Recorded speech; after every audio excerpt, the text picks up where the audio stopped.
안녕하세요.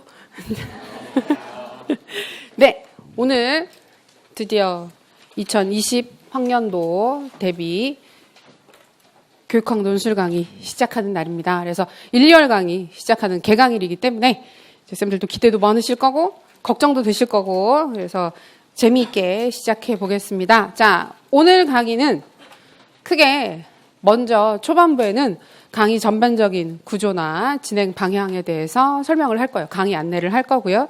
그 다음에 이제 교재 중심으로 해서 이론에 대한 부분들 항목별로 영역별로 설명을 하도록 하겠습니다.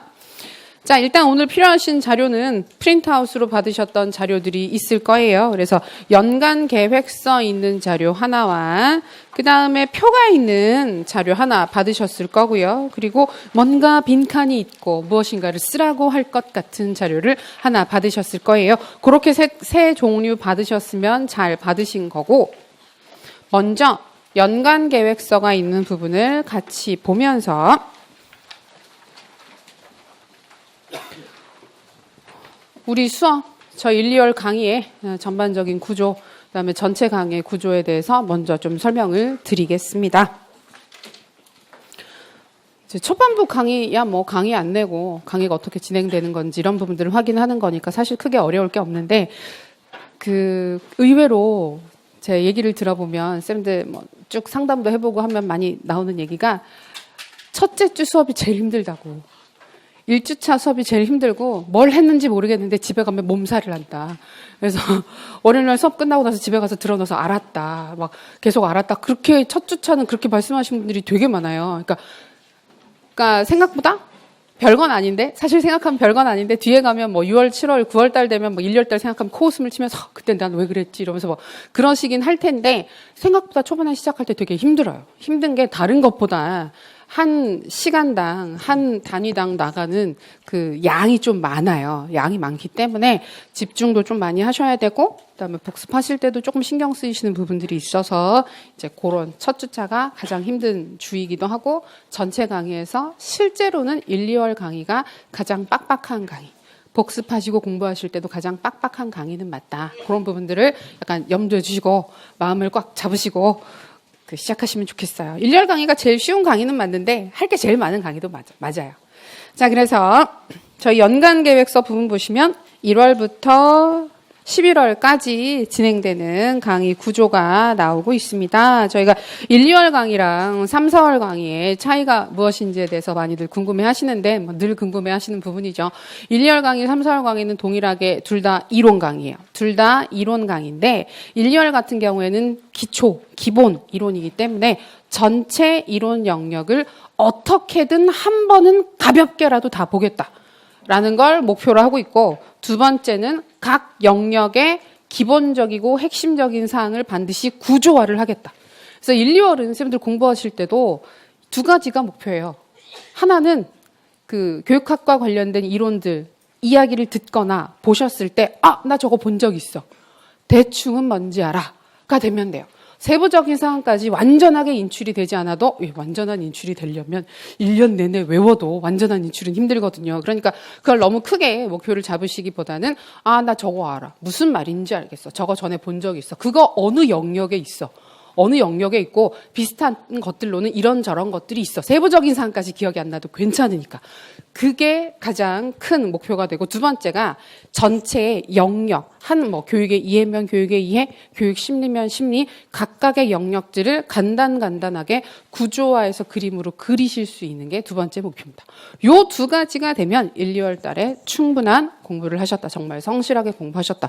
세부적인 사항이 완전하게 다 기억이 나지 않는다 할지라도 이 두 가지만 얻으시면 충분하니까 큰 목표로 삼으시면 되겠습니다. 3, 4월 같은 경우에는 이런 구조화와 이론의 기본적인 사항을 바탕으로 해서 좀 추가적으로 중요 이론들의 세부 사항들을 더 살펴보는, 그다음에 좀 어려운 부분들은 좀 더 상세하게 살펴보는 그런 시간이 될 거거든요. 그래서 1, 2, 3, 4 이런 구조로 이어지게 됩니다. 그리고 5, 6월 달 같은 경우에는 기출 문제를 중심으로 문제풀이를 할 거예요. 그래서 논술 기출, 그다음에 객관식, 중등, 그리고 경우에 따라서는 유초등 문제 같은 경우에도 관련된 문제들은 확인을 할 거고, 그다음에 5급 행정 곳이 있잖아요. 5급 행정관 임용 시험에서도 교육직렬은 교육학 서술형 문제를 2차에서 보거든요. 그럼 그 문제들도 5, 6월 달에 살펴보시게 됩니다. 그리고 7, 8월 같은 경우에는 좀 실전 문제들, 그래서 문제집을 통해서 이런저런 문제들을 많이 풀어보시게 되고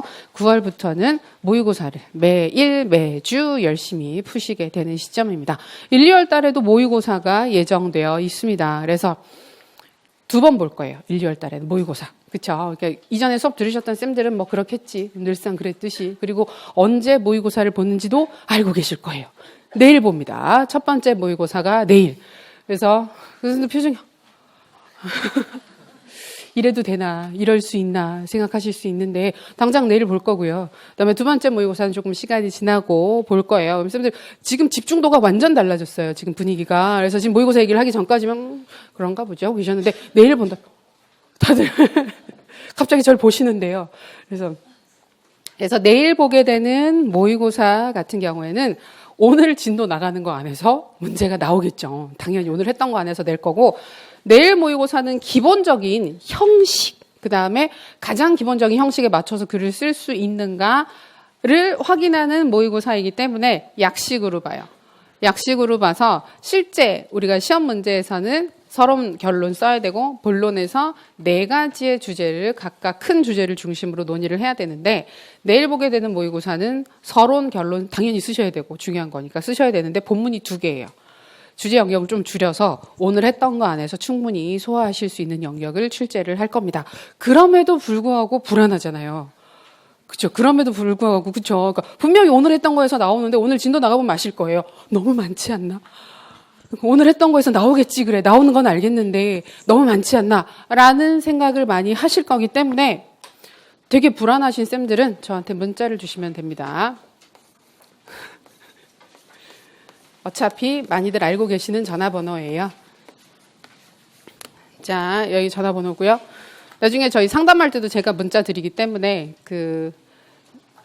서로 막 이렇게 익숙하게 쓸 전화번호이긴 한데 나중에 가는데 누구세요? 이러고 막 누군데 오라 그러냐고 막 그러지 마시고 저예요. 그래서 혹시 뭐 강의 진행상 궁금하신 사항들이 있거나 하셨을 때도 질문 문자로 주시면 돼요. 전화를 하시면 제가 못 받을 가능성이 높아요. 잘 못 받을 수 있어서 전화보다는 문자로 궁금하신 사항들 연락 주시면 됩니다. 답을 바로 잘 안 해요.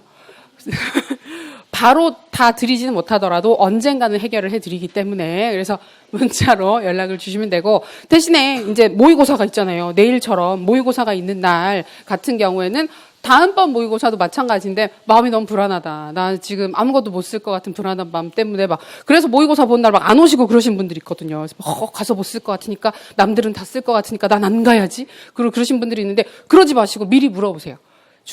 미리 주제를 물어보시면 제가 문제를 그대로 가르쳐 드리진 않아요. 근데 영역, 요런 영역에서 출제가 된다라고 알려드리면 그 영역을 보고 올 수 있잖아요. 제가 모의고사 보실 때 제일 의미 없는 모의고사 서술 연습이 뭐냐 하면 책을 놓고 쓰는 거예요.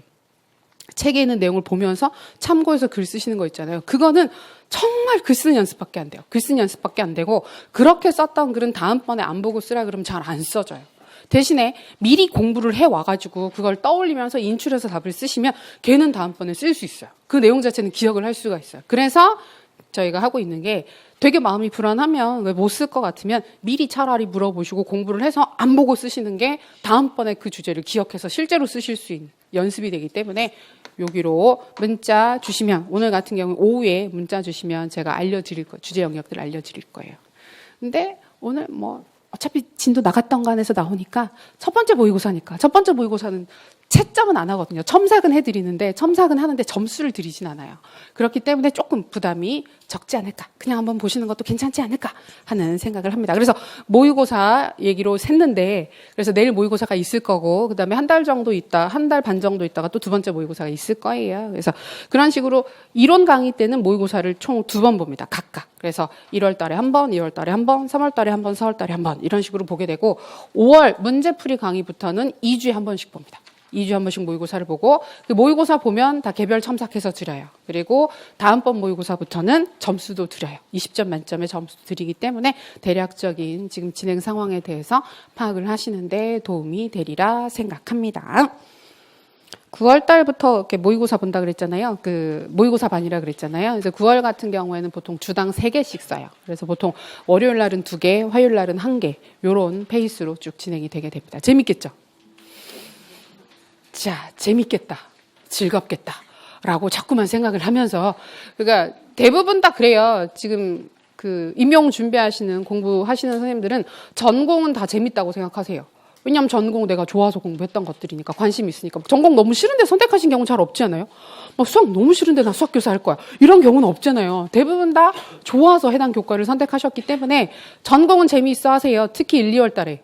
특히 1, 2월 달에 전공이 그래도 낫지 않나? 하다가 그 마음이 점점 이러면서 막 전공해도 끝이 없네 이러면서 자꾸만 현실에 눈을 뜨시게 되면서 싫어하시게 되는데, 근데 전공은 그래서 기본적인 호감을 가지고 계신 반면 교육학 같은 경우에는 교직 수업 들어보실 때 막 가슴이 뛴다든지 막 너무 재밌어서 막 가슴이 두근거린다든지 내일 교직 수업이면 막 재밌을 것 같아서 밤에 잠이 안 온다든지 기다려서, 그런 경우는 다들 없잖아요. 그죠? 그래서 막 대부분 다 재미없어 하시거든요. 근데 많이들 그렇게 생각하시는데 교육학 같은 경우에 생각보다 그렇게 재미가 없진 않아요. 할만해요. 할만하고 나름대로의 그 구조나 나름대로의 틀, 이야기, 맥락에 맞춰서 공부를 하시면, 그러니까 되게 맥락 없는 학문 영역도 아니거든요. 그래서 할만하실 거예요. 그래서 자꾸만 스스로에게 자성예언처럼 재밌다, 즐겁다, 교육학 너무 좋아 이렇게 생각하시면서 보시면 생각보다 금방 재밌어질 거예요. 그리고 저희 수업도 사실은 좀 그런 쪽에 포커싱이 많이 돼 있어서 그냥 달달 외우는 게 아니라, 그다음에 최근에 시험 흐름도 그렇긴 한데 정말 무슨 말인지 모르고 그다음에 중요한 부분만을 봐서는 절대로 시험에서 요구하는 부분들을 확인할 수가 없기 때문에 전체적인 구조, 이야기, 맥락에 대해서 같이 확인을 하는 쪽으로 진행을 할 예정입니다. 그렇습니다. 그래서 수업의 대략적인 구조는 말씀드렸고, 그래서 저희 1, 2월 강의 동안 1, 2월 강의는 맞아요. 인강쌤들은 그것도 가끔 되게 재밌는 얘기 하시는데, 공부 처음 시작하시면 직강쌤들은 그냥 여기 앉아 있으니까 끌려가잖아요. 그래서 뭐 진도가 얼마가 나가건 처음에 모르고 앉아 있다가 어머 이걸 여기 하루 만에 다 하네? 이러면서 깜짝 놀래고 막 그렇게 해서 이런가 보다 하고서 막 되게 질질질질 끌려가시게 되는데, 인강쌤들은 그 감이 없잖아요. 그 느낌이 없어가지고 어떻게 강의 들으시는 경우들이 있느냐면, 조심하셔야 되는데 첫 번째 강의를 들으세요. 듣고 다음날 두 번째 강의를 들으세요. 하루에 1시간씩 들으시는 거예요. 그러다가 어느 순간 깨달아 옷이 바뀌네? 그래서 처음 들으실 때는 이게 하루에 이루어지는 강의라는 생각을 안 하시는 거예요. 그래서 설마 4시간을 하루에 다 할까 했는데, 그래서 이제 하루 듣고 그래서 매일매일 듣다가 어느 순간 옷이 바뀌는 걸 보면 어머 저게 하루 동안 이루어진 강의였었나 봐. 직강에서는 하루 동안 듣는 걸 내가 일주일 동안 들었어 라고 해서 진도가 계속 밀리고 그러시는 경우들이 있거든요. 그래서 인강쌤들 조심하셔야 되는 게, 옷이 같으면 하루 동안의 강의입니다. 그래서 그걸 이제 뭐 공부 일정에 따라서 쪼개서 들으실 수도 있어요. 분명히 그렇긴 하지만, 근데 그렇게 들으면 대부분 밀려요. 강의가 밀리기 때문에 인강 들으실 때 가장 중요한 건 안 밀리고 듣는 거예요. 그것보다 중요한 게 없어요. 많이 들어보셨죠? 그죠? 인강 들으면 손이 계속 스페이스바 이렇게 하게 되잖아요. 근데 이걸 이렇게 붙잡고 이렇게 하셔야 되는 것처럼 하루에 이루어지는 강의들은 가급적 하루에 소화를 하시는 게 밀리지 않고 전체 일정을 따라가시는데 가장 편할 거예요. 그래서 조금 힘드시겠지만 따라가고, 1, 2월 동안 전체 영역 다 나갑니다. 그것도 물어보세요. 1, 2월 달에 상학원 다 나가나요? 물어보시는데 다 나갑니다. 1, 2월 달에 상학원 다 나가고 3, 4월 달에도 상학원 한 번 더 나가고 5월 달, 7월 달에 새 교재가 나오는 구조예요. 자, 3페이지를 보시면 전체적인 교육학 공부 계획 있습니다. 이대로 다는 되지 않겠죠. 다는 되진 않겠지만 대략적인 구조, 대략적인 흐름은 짜보실 필요가 있겠습니다.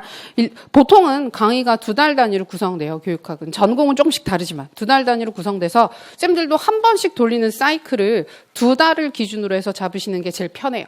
그게 제일 그냥 깔끔하게 돌아갑니다. 그래서 1, 2월 달에 전체 한 번 돌린다. 3, 4월 달에 한 번 돌린다. 자, 5, 6월 달부터는 속도를 조금 높이십니다. 그래서 교육학 공부는 한 번에 끝나는 공부라기보다는 반복해서 켜켜이 겹겹이 쌓아 올라가는 공부라고 생각하시면 돼요. 그래서 1, 2월 달에 완전하지 못하더라도 한 번을 돌리고 3, 4월 달에 또 돌리고 하면서 그것이 쌓여서 점차 잊혀지지 않는 공부가 되도록 진행하시면 되는데, 그래서 1월 달에 지금 이전에 뭐 물어보시는 분들은 이것도 하면 좋다 말씀을 드리긴 했는데, 개론서 읽는 게 있어요. 근데 개론서 같은 경우에는 정말 부가적인 거기 때문에 하실 수 있으면 하셔도 되는데, 그냥 나는 뭐 괜찮을 것 같아 라고 생각하시면 개론서 아니고 바로 저희 수업 들으시면서 진행하셔도 크게 무리는 없습니다. 개론서 2회독이라고 하는 건 딴 게 아니라 쌤들 그 교직 수업 들으시면 그때 교재로 썼던 교육학 개론 책들 있잖아요. 그거를 시작하시는 시점에 한 번이나 두 번 정도 빠르게 속독이나 통독 형식으로 읽고 들어오시면 전체적인 구조를 잡는 데 도움이 된다. 근데 그걸 막 발제하시고 정리하시고 요약하시고 보신 분들이 있는데 그러실 필요 없어요. 그런 부분들은 그냥 어떤 내용들이 어떤 구조로 들어가 있는지 파악하시면 되는 거기 때문에 혹시나 생각이 있으시면 한두 번 정도 1월 달 안에 읽으시면 되고, 그게 2월 달로 3월 달로 넘어가죠. 그만 읽으세요. 안 읽으셔도 돼요. 그 시점이 되면 굳이 이걸 내가 완벽하게 하고 넘어가겠어. 안 그러셔도 괜찮으니까 그만 읽으셔도 됩니다. 자, 1월 달에 쌤들이 꼭 지키셔야 하는 거. 자, 보통 이제 우리 수업 들을 때 복습 어떻게 하나요? 공부 어떻게 해야 되나요? 많이 물어보세요. 자, 저희가 보통 수업을 월화에 하는데 이거는 인강 직강쌤들 다 똑같습니다. 수업이 끝나면 그날 수업했던 내용은 그날 복습하십니다. 이거는 뭐 절대 법칙입니다. 절대 법칙. 그래서 가끔 보면 전공 수업이 월요일이나 화요일에 같이 붙어 있으시는 경우들이 있어요. 그러니까 그게 제일 공부하시기가 힘든 상황인데, 그런 특별한 상황이 아닌 이상은 자, 1년 내내 공부 계획을 잡으실 때 제1원칙, 교육학이든 전공이든 수업이 있는 날 수업했던 내용을 그날 복습한다. 완전하지 않더라도 그날 하시는 게 제일 중요합니다. 다음번에 또 볼 수 있으니까요. 그리고 복습을 하실 때 원칙은 내가 공부를 할 수 있는 시간은 정해져 있어요, 쌤들. 쌤들이 막 48시간을 사시는 것도 아니고 특별히 남들보다 더 많은 시간을 사는 게 아니기 때문에 현실적으로 생각하셔야 돼요. 현실적으로 생각하셔서 내가 아침에 몇 시에 일어나서 학원에 나와서 공부를 몇 시간 좀 하다가 수업을 듣고 나서 저희 보통 1시 반에 끝나니까 그럼 점심을 먹고 내가 실제로 공부를 할 수 있는 시간이 2시 반부터다. 그러면 그때부터 공부할 수 있는 시간을 생각하셔서 현실적으로, 근데 막 비현실적으로 난 2시까지 해야지. 그래서 2시까지가 비현실적이냐. 이건 아직 그거 2시까지 하셔도 되기는 하는데 그 시간을 뭐 다른 거 아무것도 안 하고 공부만 하는 건 사실 아니잖아요. 그렇기 때문에 현실적인 공부 시간을 잡아서 내가 교육학 복습을 하는데 쓸 수 있는 시간이 한 6시간이 될 것 같아. 그래서 6시간이라고 해도 생각해보세요. 수업 4시간 듣고 복습 6시간 하면 10시간 공부하시는 거예요. 힘들어요. 10시간 공부를 하면. 그리고 10시간 내내 다 집중도 잘 안 되긴 할 거예요. 그래서 그러니까 몇 시간이다라고 정해지면 그 시간 안에 그날 했던 내용을 무조건 보셔야 돼요. 무조건. 되게 많이 했는데 그럼 얕게 봐야죠. 적게 했는데 그럼 좀 더 깊게 볼 수 있겠죠. 그래서 그걸 내가 원래 봐야 되는 수준으로 매번 보겠다. 그러니까 공부의 깊이를 정해놓고 들어가면 시간이 계속 늘면서 어떤 일이 벌어질까요? 밀려요. 복습은 밀리면 끝이에요.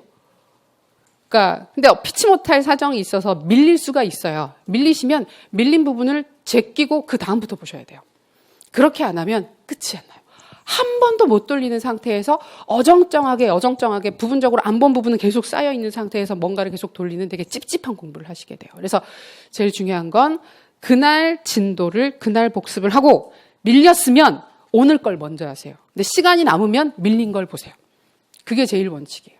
그래서 복습을 진도를 따라가시고 복습을 하시는 것만으로도 1, 2월 공부는 정말 충분합니다. 정말 충분하고, 여기서 이제 추가적으로 얘기를 해놓는 게 짧은 주제 쓰기 주당 2개씩 하면 좋겠다. 자, 짧은 주제 쓰기, 짧은 글쓰기가 뭐냐면 그 교육학 논술에 본문의 한 단락을 쓰는 거예요. 본문의 한 단락 쓰기 연습. 그러니까 전체 글을 처음부터 연습하실 필요는 없어요. 지금은 짧은 글쓰기 연습하시면 되니까 요 시점에는 한 단락 쓰기 연습을 하시면 됩니다. 그거 하자고 좀 이따가 또 자료들도 드리고 있으니까 그거 보시면 됩니다. 그리고 모의고사 한 번 쓰면 된다. 내일 볼 거니까 걱정하지 마십시오. 걱정하지 마시고, 모의고사는 근데 이제 너무 많이 초반부터 모의고사를 계속 볼 필요는 없지만 중간중간에 꾸준하게 봐줄 필요는 있어요. 왜냐하면 모의고사를 보면서 문제를 보셔야 내가 뭐 때문에 이 공부를 하는구나를 잊지 않으세요. 그냥 단지 많은 지식을 머릿속에 집어넣기 위해서가 아니라 알고 있는 것들을 문제의 요구나 맥락에 맞춰서 끄집어내서 글로 쓰는 게 중요하다라는 거기 때문에 모의고사 연습을 꾸준히 하시면 됩니다. 벌써 지치시나요? 괜찮으신가요? 그쵸? 첫 주는 괜찮아요. 첫 주는 첫 시간이 아직 1시간도 안 됐는데. 그래서 그죠? 아직 초등학생도 40분은 버팁니다. 그래서 아직까지는 괜찮은데 이제 이게 이 마음이 계속 말씀드리시면 우리 끝까지 갈 수 있도록 저도 애를 쓸게요. 저희는 그래서 1시간 하고 쉬어요. 이걸 1시간 하고 쉬고 1시간 하고 쉬고 이런 식으로 이루어지니까 중간에 너무 이렇게 막 고통스럽진 않을 겁니다. 제가 처음에 강의했었을 때는 조금 길게 했어요. 좀 길게 해가지고 1시간 반, 2시간 하고 쉬고 그랬더니 막 다들 쌤 표정이 점점 이렇게 막 되게 안 좋으시더라고요. 그래서 모두에게 좋지 않은 것 같아서 1시간 하고 쉬고 1시간 하고 쉬고 하니까 너무 염려하지 마시고 할만 할 겁니다. 자, 그래서 1, 2월은 그런 흐름으로 가시면 됩니다. 수업을 열심히 듣는다. 복습을 그날 바로바로 한다. 자, 교육학 수업에 대한 복습을 한다는 건 뭘까요? 그날 했던 내용을 다시 한번 읽어보셔야 합니다. 그래서 1, 2월 달 같은 경우에는 암기보다는 이해와 구조화 이 두 가지가 목표가 돼야 돼요. 안 외워지는 거에 대해서 너무 불안해하지 마세요. 저희는 매 시간 형성평가가 있습니다. 아마 들으셨겠지만 또 이렇게 벌써 또 되게 뭘 많이 시키네. 귀찮게 하네. 맞아요. 저희 수업은 귀찮아요. 그래서 이것저것 많이 하는데 초반에 이렇게 안 잡아두면 이렇게 되게 타성해져서 그냥 보시게 되거든요. 그래서 별건 아닌데 매 시간 전날 수업했던 거 그냥 확인하는 거예요. 그거 어느 정도 기억하고 계신지 어느 정도 확인할 수 있는지. 근데 그걸 해야 지난 시간에 복습했던 부분들 중에 빠진 부분들 내가 좀 더 봐야 되는 부분들 확인할 수 있어서 되게 도움이 되거든요. 그래서 그러니까 내일은 아침에 바로 형성평가를 봐요. 오시면 형성평가 보고 풀이하고 또 내일 진도를 나갈 거거든요. 그래서 재밌겠죠? 재밌어요. 늘 재밌어요. 항상. 그래서 인강도 똑같습니다. 인강쌤들 같은 경우 특히 형성평가 보실 때 자 보세요. 그러면 다들 이렇게 막 하면 다 빨리 넘기시고 바로 이렇게 답을 쓰시는 경우가 있는데 그러시면 안 되고 그래서 일부러 형성평가 답을 따로 안 드려요. 수업 시간에 풀이를 해요. 그 이유가 그렇게 인출하고 쓰고 해야 되는 건데 답이 따로 나가면 그것만 보시거든요. 근데 절대로 내 공부가 되려면 내가 생각하고 내가 인출해야 돼요. 그게 진짜 중요하기 때문에 번거롭고 하기 싫더라도 번거롭고 하기 싫은 걸 해야 공부가 되더라고요. 기억이 되더라고요. 그래서 그렇게 이루어지게 됩니다. 그래서 그 복습을 하실 때 이해랑 구조화가 제일 중요하기 때문에 그날 수업했던 내용들을 쭉 읽어보시고 이해가 안 되는 부분은 없는지 확인이 안 되는 부분들은 없는지를 먼저 체크를 하시는 거예요. 체크를 하시고 정말 이해 안 되시면 저한테 물어보셔야 되고 아니면 스터디 하시면 스터디 안에서 물어보셔서 해결하는 경우들도 제법 있어요. 그리고 이제 불완전하게 정리되는 경우들은 이제 내용을 읽다 보면 다시 한 번 더 확인이 되는 경우들도 있기 때문에 이해가 안 되는 부분은 없는지 꼭 확인하셔야 돼요. 그리고 제가 1, 2월 수업 같은 경우에는 강의를 하면서 이건 꼭 외우셔야 돼요. 그러니까 지금 외우라는 얘기는 아니더라도 언젠가는 이 정도는 반드시 기억을 해야 된다라고 영역을 조금 말씀을 드려요. 그러니까 이렇게 얘기하기 싫은데 찍어드려요. 그러니까 찍는 건 아니고 되게 많이 찍으니까. 다 외우라고 하니까. 근데 이제 반드시 외워야 되는 부분들을 말씀을 드리거든요. 그러면 그런 부분들은 체크 하신 다음에 지금 실제로 외워지지는 않더라도 외우려고 애를 쓰시면 돼요. 근데 이제 되게 좌절하시는 게 이 공부가 임용 공부가 제일 짜증나는 건 그냥 양이 너무 많아서 그러니까 공부를 할 때 느낌이 대학교 때 공부했던 느낌이랑 좀 달라요. 대학교 때는 공부를 하면 되는 게 있잖아요. 그러니까 공부한 만큼 뭔가 완벽하진 않더라도 공부가 되는 느낌이 있는데 임용 공부는 분명히 된 것 같은데 좀 지나면 공부 안 한 것처럼 기억이 안 나요. 그래서 막 바본가? 근데 되게 몰랐는데 이제 와서 보니까 바보였나 봐. 옛날에 공부를 어떻게 했는지 모르겠어. 뭐 이러고 되게 자괴감에 빠지시는 분들이 많으신데 아니에요. 양이 많아서 그런 거예요. 근데 그게 초반부에 유난히 심해요. 유난히 심해서 그래서 1, 2월, 3, 4월 달이 힘든 이유가 그 스트레스가 되게 커요. 해도 안 되는 느낌. 그래서 그 교육학도 전공도 느낌이 어떠냐면 공부가 이렇게 되면 좋잖아요. 이렇게 되면 좋은데 이렇게 돼요. 그러니까 요 시점이 이렇게 올라가는 시점이 사람마다 다 달라요.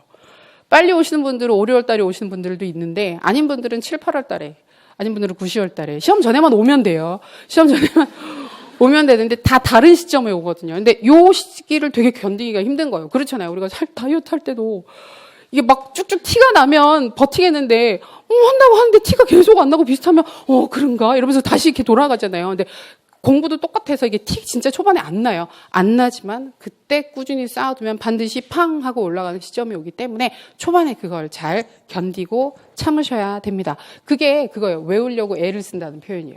실제로 외우는 게 아니라 외우려고 애를 쓰시는 거. 그래서 내일 까먹더라도 외우려고 애를 쓰시는 건데 그게 쌓여서 실제로 시험 때는 다 기억나실 거니까 너무 걱정하지 않으셔도 됩니다. 자, 1, 2월 달은 그런 흐름으로 진행하시면 되겠고요. 그래서 복습할 때 두 가지 하시면 돼요. 읽는다. 그다음에 두 번째 외우려고 애를 써본다. 그다음에 세 번째로 하나만 더 추가를 하면 구조화는 저희가 매 챕터 시작할 때마다 그리고 시작을 해요. 그러면 그 구조화는 조금은 외우려고 더 많이 애를 쓰셔야 돼요. 그래서 외우려고 애를 쓰셔서 1, 2월 달이 끝난 시점에 각 챕터별로 큰 제목까지 쭉 쓰실 수 있으면 세부적인 사항까지는 다 못 쓰시더라도 큰 제목만 다 쓰시면 1, 2월 달 공부가 충분히 잘 되었다 말씀드릴 수 있어요. 자, 3, 4월 달에도 비슷합니다. 비슷한데 이제 3, 4월 달에는 좀 더 세부적으로 설명이 들어가는 부분들도 있고 세부적으로 암기해야 되는 사항들도 생기기 때문에 그런 것들을 좀 더 외워 나가시는 거, 그리고 짧은 글쓰기 꾸준히 계속해 나가시는 거. 그다음에 5, 6월 달 같은 경우에는 이제 기출 확인하시게 되는데 우리가 이론만 보다 보면 되게 재미가 없어요. 근데 1, 2, 3, 4 어쩔 수 없이 저희가 이론을 좀 반복해서 보기는 하는데 5월 달이 돼서 기출 문제, 객관식이든 서술형이든 기출 문제를 확인하시게 되면 아, 이런 부분들을 이렇게 확인하기 위해서 이론 공부를 했었구나라는 걸 파악하실 수 있기 때문에 좀 더 맥락적으로 그 지식들과 그 정보들이 암기가 됩니다. 그래서 그때 기출문제 정리하시면서 짧은 글 쓰기는 경우에 따라서는 이때부터 안 하셔도 돼요. 모의고사를 5월 달에 한두 번, 6월 달에 한두 번 요 느낌으로 가시면 충분하겠고 그다음에 7월 달부터는 본격적인 암기에 들어가시는 거예요. 7월 달부터 본격적인 암기. 좀 더 세부적인 사항들을 애써서 외우는 시점이 옵니다. 9월 달부터야 뭐 주구장창 암기하시면서 제가 강의에서도 맨날 강조드리는 포인트들이 5월달, 6월달 이 시점부터 해서는 외우세요. 이런 식으로 해서 암기하란 말들 되게 많이 하게 되거든요. 근데 후반부로 가면 갈수록 더 많이 외우셔야 돼요. 그리고 더 잘 외워져요. 그래서 공부 스타일이 사람마다 되게 다르기는 한데 이제 좀 스스로가 자기 스타일을 좀 잘 아시고 자기 스타일에 맞게 공부를 하시긴 하셔야 되는데 양이 많은 공부를 할 때 좀 더 효율적인 공부 방법, 그러니까 보편적으로 효율적인 방법은 여러 번 반복하는 거. 근데 어떤 분들 같은 경우에 난 한 번에 완벽하게 끝내고 넘어가서 다음번에도 오래오래 기억을 해 하시는 분들이 있어요. 근데 이게 양이 적은 공부일 때는 그런 공부 방법도 크게 나쁘진 않은데 양이 많으면 이게 잘 안 돼요. 왜냐하면 외우는데 너무 오래 걸리거든요. 그래서 완벽하게 외우고 있으면 챕터 하나 끝내는데 막 3주, 4주 외우고 있으면 영원히 끝이 안 나잖아요. 끝이 안 나고 다음번 챕터 그렇게 완벽하고 외우고 나면 앞에 챕터 또 기억 안 나고 그런 일들이 있기 때문에 양이 많은 공부는 그러니까 공부를 하실 때 되게 찝찝해요. 완전한 느낌이 안 들기 때문에 불완전하게 공부를 하는 느낌이 있어서 좀 찝찝하더라도 빠르게 여러 번 반복하는 공부가 특히 중요하다 말씀드릴게요. 서서히 피곤해지고 계십니다. 여러 곳에서 여러 선생님들이 약간 재미가 없어요. 이 부분이 이론 설명하는 것도 아니고 해서 재미가 없긴 한데 또 안 할 수가 없어서 1년 공부 계획 대략 잡아봤고요. 그리고 쌤들 꼭 공부 계획은 잡으시면서 공부하셔야 돼요. 막 오늘의 공부에서 눈 감고 책에서 꺼내가지고 책장에서 꺼내서 오늘 이걸 볼까? 이렇게 펼쳐서 보시고 그러시면 안 되고 좀 체계적으로 보통 한 달 계획, 일주일 계획, 그날 계획 이렇게 잡으시는데 이제 정말 길게 잡으시는 거 싫으시면 일주일 단위라도 계획은 꼭꼭꼭 짜셔서 진행하셔야 됩니다. 중요합니다. 자, 4페이지 보시면 주요 강의 일정, 우리 이번 강의에서 하게 되는 포인트들입니다. 1월 8일, 내일 화요일 1회차 모의고사 실시하고요. 2월 19일 화요일 날 2회차 모의고사 있습니다. 일정 참고하시고요. 혹시 그때 빠지시는 분들이 있을 수도 있는데요. 그런 경우에는 그 다음 주에 제출하시는 경우들도 있고 아니면 인강으로 들으실 수 있으니까 인강으로 제출하셔도 크게 무리는 없습니다. 여기까지 괜찮으시죠? 네, 화이팅. 자, 이어서 또 재미없어 보이는 5페이지 한글 맞춤법이 있습니다. 설마 이걸 다 보지 않습니다. 다 보지 않고 우리가 교육학 논술을 쓸 때 흔히 나오는 실수들만 몇 가지 짚고 넘어갑니다. 한국말 맞춤법이 굉장히 어렵죠. 우리가 그나마 다행인 건 교육학 논술에서는 논술은 그 원고제 쓰지 않는다는 거. 그게 굉장히 큰 위안입니다. 원고제 쓰면 띄어쓰기까지 공부해야 돼요. 근데 한국말에서 제일 어려운 게 띄어쓰기잖아요. 띄어쓰기는 진짜 어렵죠. 진짜 어려워서. 근데 우리는 그냥 유선지에다가 글을 쓰기 때문에 띄어쓰기는 크게 이슈가 되지 않습니다. 그리고 최근에 저도 첨삭을 해보면 맞춤법 틀리시는 분들은 거의 없기 때문에 다들 잘 쓰시는데 노파심에서 한 번 더 짚고 넘어가는 겁니다. 맞춤법은 틀리면 감점이 될까요? 감점이 있죠. 공식적으로 표현상 부분이 한 2점 정도가 들어가 있기 때문에 많이 틀리시면 2점 정도까지 깎일 수 있습니다. 근데 문제는 많이 틀려도 2점이야? 그럼 그냥 막 대충 써도 되겠네. 그래서 근데 이제 글에 그 인상 자체가 달라지죠. 맞춤법 막 다 틀린 글을 보면 이런 사람이 교사가 돼서 학생을 가르친단 말인가? 라고 현직 교사들 입장에서 그 글이 곱게 보이지 않겠죠. 그래서 다른 부분들에서도 점수를 빼려면 뺄 수도 있을 겁니다. 그렇기 때문에 맞춤법은 기본적으로 지켜주셔야 합니다. 여기 보면 초반부에 막 좋은 얘기들 많이 나와 있는데 이제 상식적으로 필요한 부분들이니까 읽어보시고 여자친구, 남자친구한테 문자 보내실 때 혹은 이런 실수하시면 그렇게 싫다면서요. 틀린 맞춤법으로 보낸 문자를 보면 만정이 다 떨어진다고 막 그러던데 또 그 되게 교정 좋아하는 친구들도 있잖아요. 그래서 같이 단톡방에서 뭐 틀려고 이건 틀려고 이렇게 써야지 이러면서 막 가르쳐주는 친구들도 있으니까 내가 그런 지적을 당하지 않도록 한 번씩 읽어보시면 좋겠고요. 자, 교육학 논술에서 조심하셔야 되는 건 7페이지 6번 던, 든 일상생활에서도 많이 틀리는 표현입니다. 한국말에서 어가 붙으면 과거의 의미가 포함되는 경우들이 많죠. 그래서 던과 든을 구분을 하실 때 던 같은 경우에는 과거의 경험을 의미하는 겁니다. 내가 살던 집, 내가 다니던 학교 하게 되면 어가 포함되는 던이 되는 거고 든 같은 경우에는 선택의 의미가 들어갑니다. 그래서 이제 쓰실 때 던이랑 든이 헷갈리면 이게 과거에 있었던 일인가? 그럼 던으로 쓰시면 되고 이거 할래 저거 할래 골라라 그러면 든을 쓰시면 돼요. 근데 실제로 든은 우리가 논술에서 그렇게 쓸 일이 많이 없지요. 하든 말든이라든지 뭐 이거든 저거든 이런 식의 좀 이게 구어체잖아요. 구어체이기 때문에 실제로 논술에서 쓸 일이 많이는 없습니다. 쓰시고 싶으시면 안 쓰시는 게 더 좋겠죠. 그 다음에 9페이지에 16번 16번 맞추다, 맞히다 있습니다. 엄청 많이 틀리죠. 굉장히 많이 틀리게 쓰는 표현입니다. 우리는 여기서 중요하게 기억해 주셔야 되는 게 맞히다, 발음상은 맞히다 라고 하십니다만 이 맞히다가 중요합니다. 여기 보면 옳은 답을 대다, 옳게 답을 하다라는 뜻일 때는 맞히다를 쓴다 그러잖아요. 우리가 평가할 때 그래요. 평가 영역에서 교육 평가 영역에서 맞히다라는 이야기가 들어갈 수 있기 때문에 여기서 헷갈리지 말자고. 정답을 옳게 답했다. 정답을 맞히었다. 맞힌 학생의 수는 이런 표현이 들어가야 되기 때문에 맞히다를 굳이 확인하는 것입니다. 한국말은 좋은 게 그리고 그 원고지에 답을 쓰지 않는 게 좋은 게 뭐냐면 헷갈리면 다르게 쓰시면 돼요. 정답을 맞추다였나? 맞히다였나? 기억이 안 난다. 그러면 그것 때문에 고민을 하시면서 막 2분의 1의 확률에 걸겠어. 이러면서 도박을 하시지 마시고 다른 거 쓰시면 되잖아요. 정답을 옳게 답한 학생의 수는.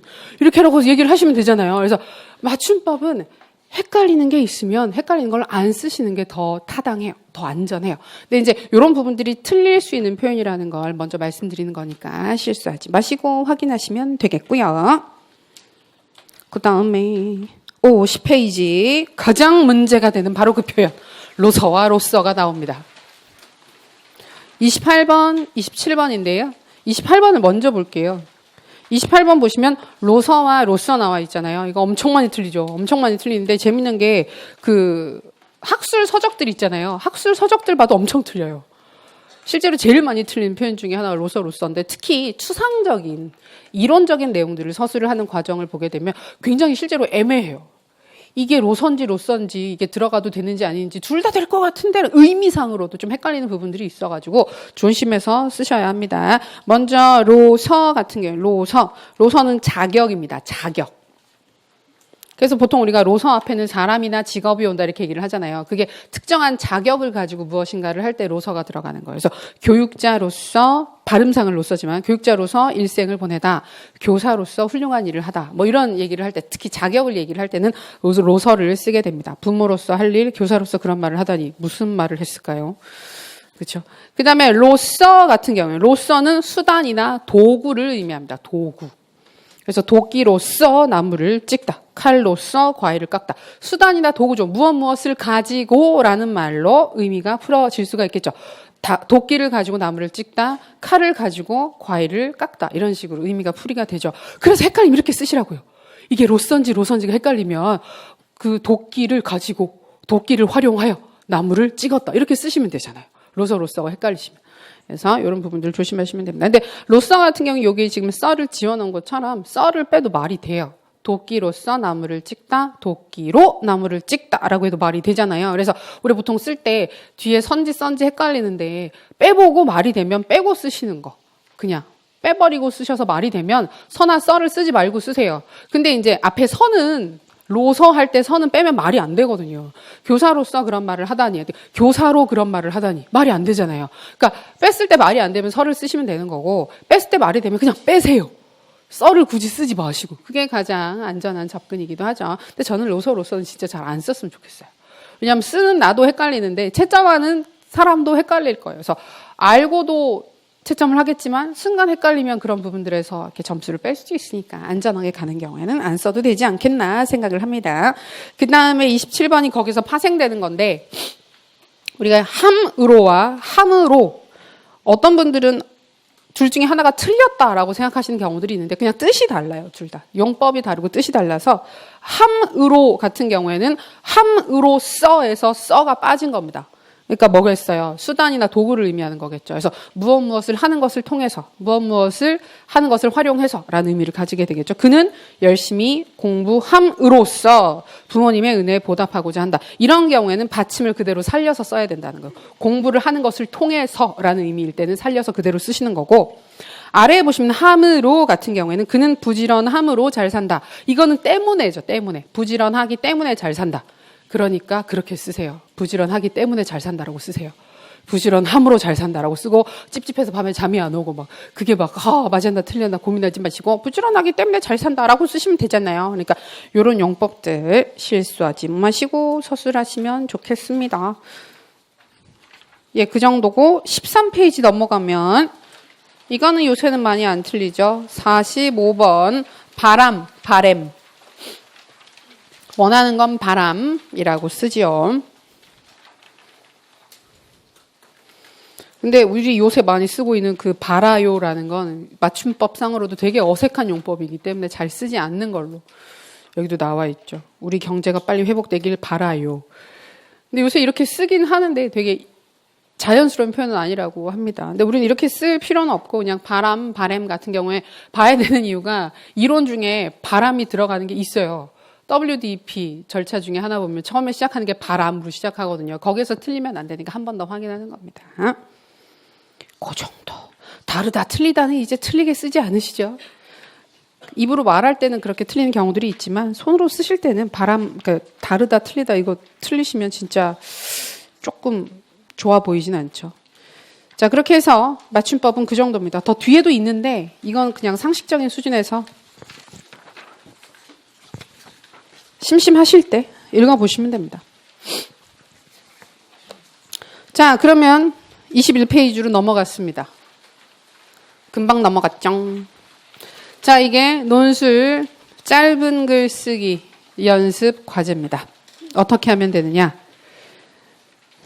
자, 원래는 뭐였냐면 쌤들이 공부를 하시고 나면 수업을 듣고 복습을 하시고 나면 그 주에 내가 쓰고 싶은 주제를 하나 골라서 짧은 글을 쓰시면 돼요. 근데 이제 그랬을 때 쌤들이 막 되게 혼란스러워 하셨었기 때문에 여기 보면 아래쪽에 보면 쓰기 주제 예시라고 해서 교육의 정의에 대해서 써본다든지 교육의 비유적 정의에 대해서 써본다든지 이런 식으로 주제를 드렸었거든요. 그럼에도 불구하고 또 헷갈려 하시는 분들이 있었기 때문에 자, 이번 강의부터는 추가로 드리는 게 작년에 이거 특강으로도 따로 진행을 했었던 자료인데요. 오늘 받으셨던 이 자료 있죠. 빈칸 이렇게 중간에 이렇게 칸 들어있는 자료 있는 거. 자, 이걸 앞으로 매주 드릴 겁니다. 매주 드립니다. 이 자료를. 여기 보면 지금 첫 번째는 게 교육의 기능을 개인적 측면과 사회적 측면에서 설명하라라고 하는 거 있잖아요. 이 제목이 이제 짧은 글의 한 단락의 주제예요. 주제고 바로 여기에다가 쓰실 수 있도록 빈칸도 드렸어요. 요 정도가 쌤들이 쓰시기에 충분한 지금 공간을 드린 거거든요. 이거보다 더 많이 쓰시면 안 되고 여기에서 반만 쓰셔도 돼요. 여기 보면 하나, 둘, 셋, 넷, 다섯, 여섯, 일곱, 여덟, 9줄이 있잖아요. 9줄이 있는데 4줄, 5줄. 쌤들이 평소에 쓰시는 글씨 크기로 한 4줄, 5줄만 쓰셔도 충분하니까 혹시 몰라서 조금 널널하게 드린 거니까 4, 5줄 정도로 쓰셔도 됩니다. 여기는 너무 짧게 쓰시는 걸 걱정하시기보다는 너무 길게 주저리 이걸 너무 많이 쓰지 않도록 연습하시는 거 주의하시는 게 더 의미가 있을 거예요. 이건 어떻게 활용을 하시느냐 하면 뭐 매일매일 다르긴 하겠지만 1, 2월 달에 짧은 글 쓰기 되게 많이 하시는 분들도 있지만 저는 너무 많이 쓸 필요는 없다고 생각합니다. 주당 하나 또는 2개 충분합니다. 제발 그거라도 하세요. 그래서 이게 왜 그러냐면 처음에는 막 다 쓰신다 그러세요. 지금 아래쪽에 보면 짧은 글쓰기 주제를 막 7, 8개를 따로 드렸잖아요. 글쓰기 주제 예시라고 해서 이걸 다 쓰시려고 그러세요. 다 쓰시려고 공책에다가 다 써놓으세요. 제목을. 칸칸 비워놓고 한 페이지 하나씩 해서 다 써놓으시고 쓰다가 이제 밀리죠. 밀리기 시작하면 그때부터 이제 하나도 안 쓰시는 거예요. 왜냐하면 그 이전에 안 썼던 게 마음에 걸려가지고 새로 뭘 쓰려고 그러면 마음에 지금 앞에 안 했던 거 그거부터 해야 되는데 그래서 계속 쌓이는 거거든요. 그러실 필요 없고 한두 개만 쓰셔도 되니까 꾸준히 쓰시는 게 진짜 중요합니다. 그리고 저희가 교육의 이해 오늘 들어가긴 하지만 어차피 첫 시간에 하는 부분들은 그 교육의 이해 파트는 조금 가볍게 저희가 볼 수 있는 부분들이거든요. 근데 그렇다고 해서 뒤에 거 중요한 걸 먼저 할 수는 없어요. 그게 그러면 구조가 안 서가지고 진짜 아무 의미 없이 그냥 정보가 나열되는 것밖에 안 되기 때문에 여기서부터 시작을 하긴 해야 되는데 교육의 이해 온 힘을 다 쏟고 정작 해야 되는 막 과정이나 교육 이론, 교육 방법 이런 거 나왔는데 대충 하시고 됐어 못하겠어 이런 일들이 있기 때문에 그러지 마시고 짧게 쓰시고 혹은 조금씩 쓰시더라도 매주 한두 개씩 꾸준히 쓰시는 게 너무너무 중요합니다. 그럼 오늘 이렇게 드렸잖아요. 많아요. 주제 개수가 좀 많아요. 이걸 다 쓰려고 하시면 안 돼요. 다 쓰려고 하시면 분명히 밀려요. 이걸 쓰시지 마시고 그때 차라리 구조화를 하고 외우시는 게 훨씬 더 이득이에요. 그렇기 때문에 어떻게 활용하신다? 한두 개를 골라서 쓰시는 거예요. 한두 개를 골라서 쓰시고 그럼 나머지는 그냥 보시면 돼요. 맞아. 이건 이렇게 쓸 수가 있겠네. 지금 드리는 자료가 그래서 어떻게 돼 있냐면 주제 있고 쓸 수 있는 칸이 있고 아래쪽에 그 주제 쓰기를 할 때 참고할 수 있는 자료를 같이 드렸어요. 그래서 제일 좋은 건 뭐냐면 월요일, 화요일 공부를 하시고 수업을 듣고 복습을 다 하셨어요.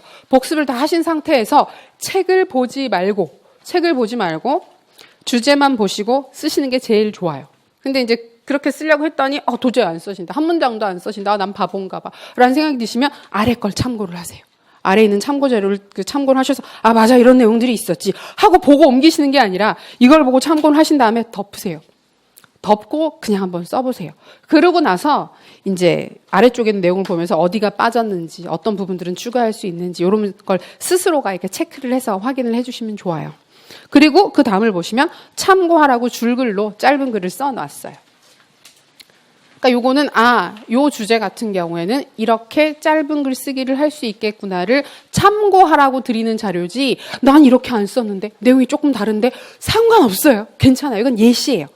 우리가 실제로 쓰는 글 같은 경우 써야 되는 논술 글 같은 경우에도 어떤 문장이 반드시 들어가야만 점수를 준다든지 어떤 표현이 반드시 들어가야만 점수를 준다든지 그런 성격은 아니에요. 아니고 내용 자체가 맞는 거, 방향 자체가 맞는 게 더 중요하기 때문에 이건 참고하라고 드린 겁니다. 재밌겠죠? 그러니까 원래는 이걸 공책을 따로 만들어가지고 노트를 만들어서 따로 정리를 하는 거였는데 그렇게 했더니 열심히 하신 분들은 정말 열심히 하시고 아니신 분들은 진짜 그냥 공책 만드시고 다음번에 다른 전공 공부하실 때 연습장으로 쓰시고 그런 일들이 너무나 빈번히 있었기 때문에 이걸 따로 드리는 거니까 그때 활용하시면 좋겠습니다. 재밌겠죠? 그래서 이걸 스터디 하실 때 같이 봐주시면 정말 좋아요. 그러니까 스터디 할 때 뭘 할까? 스터디 하실 때 이제 교육학 스터디 같은 경우에 뭐 전공도 비슷하긴 하지만 스터디는 크게 성격이 두 가지로 구분이 돼요. 강의를 안 듣고 하는 스터디. 강의를 안 들으면서 스터디를 통해서 실제로 공부를 하는 스터디가 있고요. 강의를 들으면서 강의를 보조하고 복습하는 용도로 이루어지는 스터디가 있거든요. 저희가 하는 스터디는 후자예요. 강의를 듣고 계시기 때문에. 강의를 듣고 계시는 경우에 스터디는 가볍게 하시는 게 중요해요.